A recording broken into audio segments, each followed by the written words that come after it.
I've had many examples of narcissists on my show, from Derek Jackson to Elizabeth Holmes. There's no shortage of toxic personalities that we can use to study all sorts of manipulation. This time we have the opportunity to witness a 90-second video that showcases all the traits that you can expect from a textbook narcissist. I'm talking about Darrell Brooks, who received 6 consecutive life sentences plus more than 700 additional years in prison for the Waukesha Christmas Parade attack. This exchange was with Judge Jennifer Doro, who is perhaps the most patient person in the world. So the state has the ability to question you about that, or question this witness, and to look at the veracity of what your claims are here. It's very easy to notice at first that the judge is looking straight to him while talking to him, which is, well, common sense, but he is like not interested, not caring at all what she's saying, or, well, his attitude is of total detachment. He is arrogant and mocking the judge at every turn. This witness, and to look at the veracity of what your claims are here. So, I may take an early lunch, if that's in your cell. He's also swaying from side to side in a mocking way, and still keeps looking upwards. Narcissists will always try to do anything in their power so you lose control of your emotions. The main strategy is upset you to the point that you have an emotional outburst, and then they can say, you see, you are the irrational one. I'm here trying to explain myself. I'm here trying to solve this problem, and you act like this.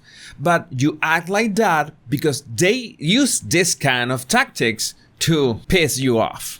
I may take an early lunch. If that's in your cell, then you can go get it and bring it. But without that letter, I'm not allowing this line of questioning. Do you have the letter with you in court? I just said no. How many times I got to say the same thing on record?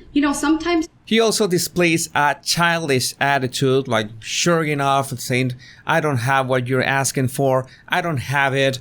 He still doesn't establish eye contact with the judge, which is also upsetting. That is part of the same tactic. And you can see that he uses his words to make it seem that the judge is irrational. That is the one that is wrong. How many times I got to say the same thing on record? Why are you doing this? Times I got to say the same thing on record. Sometimes, sir, I don't hear what you say because you interrupt me so much, or you answer quietly. I thought this was perfect. Sometimes I can't understand you because you interrupt me so much or you answer quietly. I said, this is a textbook narcissist. He keeps interrupting the judge just to throw her off balance. And answering quietly forces people to tell him, hey, repeat what you just said, which leads to him saying something like, you're not listening to me? Didn't you listen the first time I spoke? Narcissists use those interruptions to fracture the line of thinking of their victims, or the one that they're talking to, or whoever they want to manipulate. And as you can see, some of them will do it even during a trial directly to the judge. And I'm taking notes, and I'm focused on probably a dozen things at the same time. But if I say something under my breath, everybody seems to hear it. Notice that he also uses gaslighting techniques. But if I say something under my breath, everybody seems to hear it. It's you, the one that doesn't want to hear me. Because everybody is listening, even if I'm talking under my breath. That is a narcissist tactic when they say that everybody behaves this way, everybody loves me, everybody does this, everybody thinks this is normal, except for you. You're the one who is wrong. You're the one who is crazy. You have just established a judgment that he is not answering the way that he should answer, and he's isolating the judge in a way that, well, everybody here is listening loud and clear. It is you, the one who wants to disrupt this, which is coincidentally another tactic of the narcissist. What they are doing, what Darrell Brooks was doing in here, was disrupting the trial.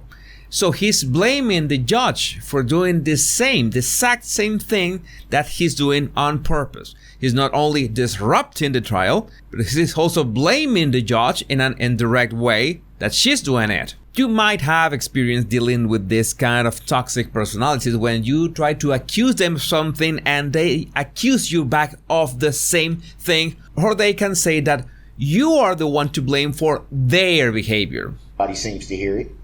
Everybody seems to hear in that just fine. In a quiet courtroom, yes, we can hear it very clearly. Everybody assumes that it has to be disparaging. Once again, you're doing this tactic. Because it's not a tactic, it's facts. It's facts. Notice that when he's talking to the judge, when he finally establishes eye contact with her, his attitude, the way he moves his head and his eyebrows, his raised eyebrows, are a threatening gesture. He's threatening her with his body language. Like, things are the way I say. And he continues with the mocking gestures like this. He's openly mocking the judge at that moment. I told you, this judge is the person with the most patience in the world. She even has the patience to call him out on trying to deflect from the question, trying to deflect from the requirements that she's telling him that he needs in order to defend himself. You might remember that he was defending himself in this trial. And every time she was pointed out in one topic, he was trying to deflect to another topic. Another common strategy when narcissists and toxic personalities feel cornered, they just resort to change the topic entirely or try to throw you off balance in any way. Because it's not a tactic, it's facts. It's facts. To some other reason. It's facts. Because I find it hard to believe that I'm gonna all of a sudden nobody hears what I say. I'm going to let the state make... Notice also the way he combines different concepts that have nothing to do with each other. It is not a tactic. Well, she is saying that he's using this tactic of changing the subject. It is not a tactic. Well, she is accusing him of using this tactic of changing the subject. And he's saying that this is not a tactic. It's facts. And yes, you might be asking yourself the question, which facts is he talking about? Yes, that's the answer. That's the kind of confusion that narcissists like to instill on you, so they overwhelm and cloud your perception of what's really going on. Arguing with this kind of people is tough. And he becomes especially disrespectful at this point. Because I find it hard to believe that I'm gonna all of a sudden nobody hears what I say. I'm going to let the state make a record of why they believe it's objectionable. Yeah, you heard loud and clear. He told her to stop without looking at her or much less paying attention to what she was saying. I believe it's objectionable because I haven't let them do that. I've given you multiple opportunities to tell me why you believe it's... I didn't get these pictures from nobody else. Why was somebody else... The record will reflect you have 2 pictures that you believe were from this witness. That I know is from him. No, that you believe. That I know.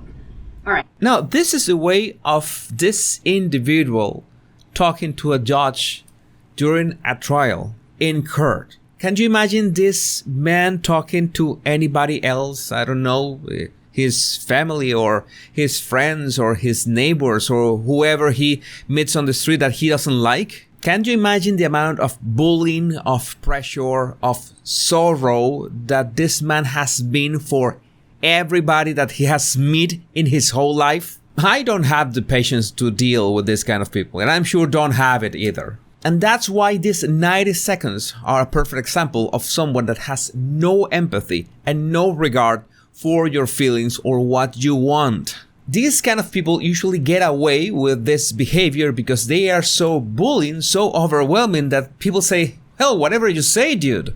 And that's why it's so important to deconstruct these tactics so you can learn to spot them and when the time comes, be able to identify them in anybody. Just ghost them, cut them off from your life, or at least reduce their influence in you. I would love to know what you think about this in the comments. My body language buddies, my name is Jesus Enrique Rosas. I'm the body language guy.